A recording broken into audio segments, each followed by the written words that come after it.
നമസ്കാരം, welcome to Divya's diaries. ഇന്ന് വളരെ പെട്ടെന്ന് തയ്യാറാക്കാൻ പറ്റിയ ഒരു റെസിപ്പിയാണ് കാണിക്കാൻ പോകുന്നത്. ഗീ റൈസ്, അതായത് നെയ്ച്ചോറ്. അതിനായിട്ട് ഞാനിവിടെ 2 കപ്പ് ബസ്മതി റൈസ് ആണ് എടുത്തേക്കുന്നത്. നിങ്ങൾക്ക് വേണമെങ്കിൽ ജീരകശാല റൈസ് എടുത്താലും മതി. ഇതിപ്പോ നന്നായിട്ട് കഴുകി എടുത്ത് വെച്ചിട്ടുള്ളതാണ്. ഇത് കുറഞ്ഞത് 20 മിനിറ്റ് എങ്കിലും വെള്ളത്തിലിട്ട് കുതിർക്കാൻ വെക്കണം. അതിനുശേഷം ഇതിലെ വെള്ളമെല്ലാം കളഞ്ഞിട്ട് വേണം ഗീ റൈസ് ഉണ്ടാക്കാൻ വേണ്ടി എടുക്കാന്. ഇപ്പൊ 20 മിനിറ്റ് കഴിഞ്ഞു. ഇതിലെ വെള്ളമെല്ലാം കളഞ്ഞിട്ട് എടുത്തു വെച്ചിട്ടുള്ള അരിയാണ്. ഇനി ഗീ റൈസ് ഉണ്ടാക്കാൻ തുടങ്ങാം.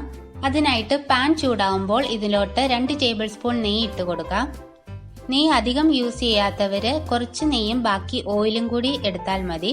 പക്ഷെ ഗീ റൈസ് ഉണ്ടാക്കുമ്പോൾ നെയ്യ് തന്നെ യൂസ് ചെയ്യുന്നതാണ് നല്ലത്. കാരണം കൂടുതൽ ടേസ്റ്റ് നെയ്യ് ചേർക്കുമ്പോഴാണ് കിട്ടുന്നത്.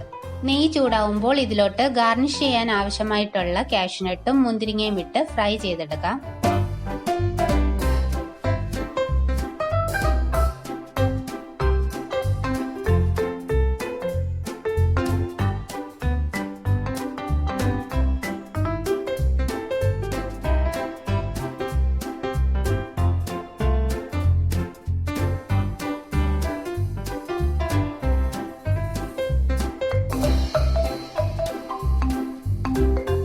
ഇനി ഇതിലോട്ട് ഒരു ചെറിയ സവാള ഇതേപോലെ കനം കുറച്ച് നീളത്തിൽ അരിഞ്ഞത് ഇട്ട് ഒന്ന് ഫ്രൈ ചെയ്തെടുക്കാം. ഇതും ഗാർണിഷ് ചെയ്യാൻ വേണ്ടിയുള്ളതാണ്.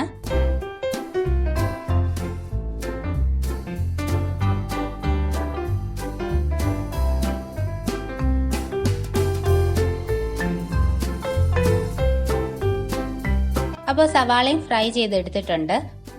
ഇനി ബാക്കി കുക്കിങ്ങും ഈ പാനിൽ തന്നെയാണ് ചെയ്യുന്നത്. ഈ സമയത്ത് നെയ്യ് കുറവാണെന്ന് തോന്നുവാണെങ്കിൽ കുറച്ച് നെയ്യും കൂടി ഇട്ട് കൊടുക്കാം. ഞാനിവിടെ 1 ടേബിൾ സ്പൂൺ നെയ്യും കൂടി ചേർത്ത് കൊടുക്കുകയാണ്. ഇനി ഇതിലോട്ട് 1 തക്കോലം, ഒരു ചെറിയ കഷ്ണം പട്ട, 3 ഏലക്ക, 4 ഗ്രാമ്പു, 1 ബേ ലീഫും കൂടി ഇട്ട് കൊടുക്കാം. ലോ ഫ്ലെയിമിൽ ഇട്ടിട്ട് വേണം ഇതൊക്കെ ചെയ്യാന്. ഇത് 1-2 മിനിറ്റ് ഒന്ന് ഇളക്കി കൊടുക്കാം. ഈ സ്പൈസസിന്റെ ഒക്കെ സ്മെല്ലൊന്ന് കിട്ടി തുടങ്ങുമ്പോൾ ഇതിലോട്ട് ഒരു മീഡിയം സൈസ് സവാള നീളത്തിൽ അരിഞ്ഞത് ഇട്ട് കൊടുക്കാം. നിങ്ങൾക്ക് വേണമെങ്കിൽ ഇതിലോട്ടൊരു പച്ചമുളക് കൂടി ചേർത്ത് കൊടുക്കാം. സവാള ഒരുപാട് ബ്രൗൺ കളർ ആവുന്നിടം വരെയൊന്നും വഴറ്റണ്ട, ജസ്റ്റ് ഒന്ന് ട്രാൻസ്പെറന്റ് ആക്കി എടുത്താൽ മതി. കുറച്ച് ഉപ്പുപൊടി ഇട്ട് കൊടുക്കാം.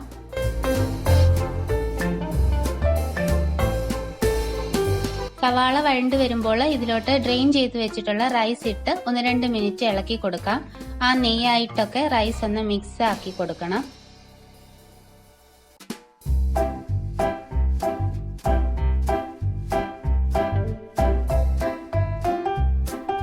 ഇനി ഇതിലോട്ട് നല്ല ചൂടുവെള്ളം ഒഴിച്ചു കൊടുക്കണം. ഞാനിവിടെ 2 കപ്പ് അരിയാണ് എടുത്തേക്കുന്നത്.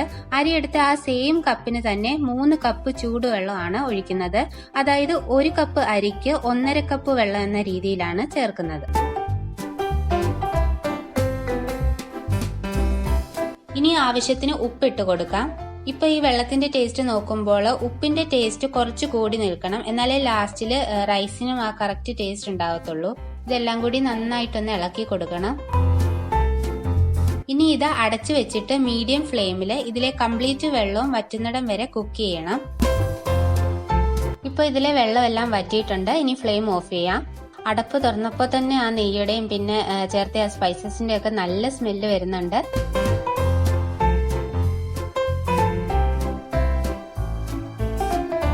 റൈസ് ഒക്കെ പാകത്തിനാണ് വെന്തിട്ടുള്ളത്. ഒരുപാടൊന്നും വെന്ത് പോയിട്ടില്ല.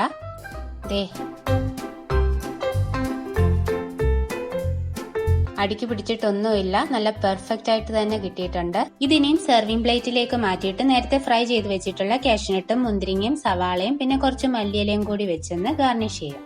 വളരെ പെട്ടെന്ന് തയ്യാറാക്കാൻ പറ്റുന്നതാണ് ഗീ റൈസ്. ഇതെല്ലാവരും ട്രൈ ചെയ്ത് നോക്കണം. ഇതിന്റെ കൂടെ സൈഡ് ഡിഷായിട്ട് ഇന്ന് ഞാൻ പനീറാണ് ഉണ്ടാക്കിയിരിക്കുന്നത്. പനീർ എങ്ങനെയാണ് വീട്ടിൽ ഉണ്ടാക്കുന്നതെന്നും പനീർ വെച്ചിട്ടുള്ള ഒരു റെസിപ്പിയും ഞാൻ നേരത്തെ അപ്ലോഡ് ചെയ്തിട്ടുണ്ട്. അതിന്റെ ലിങ്ക് ഞാൻ ഡിസ്ക്രിപ്ഷൻ ബോക്സിൽ കൊടുത്തേക്കാം. അപ്പോൾ ഇന്നത്തെ വീഡിയോ എല്ലാവർക്കും ഇഷ്ടമായെന്ന് വിചാരിക്കുന്നു. ഇഷ്ടമായെങ്കിൽ ലൈക്ക് ചെയ്യാനും ഷെയർ ചെയ്യാനും മറക്കരുത്. പിന്നെ ചാനൽ ഇതുവരെയും സബ്സ്ക്രൈബ് ചെയ്തിട്ടില്ലെങ്കിൽ ഒന്ന് സബ്സ്ക്രൈബ് കൂടി ചെയ്തേക്കണേ. പിന്നെ ഞാൻ വീഡിയോസ് ഇടുമ്പോഴൊക്കെ നിങ്ങൾക്ക് നോട്ടിഫിക്കേഷൻസ് കിട്ടണമെങ്കിൽ സബ്സ്ക്രൈബ് ചെയ്ത് കഴിയുമ്പോൾ വരുന്ന ബെൽ ബട്ടൺ കൂടി ഒന്ന് ക്ലിക്ക് ചെയ്തേക്കുക. അതിൽ ഓൾ എന്ന് പറഞ്ഞ ഓപ്ഷൻ സെലക്ട് ചെയ്ത് കൊടുക്കുക. Thank you.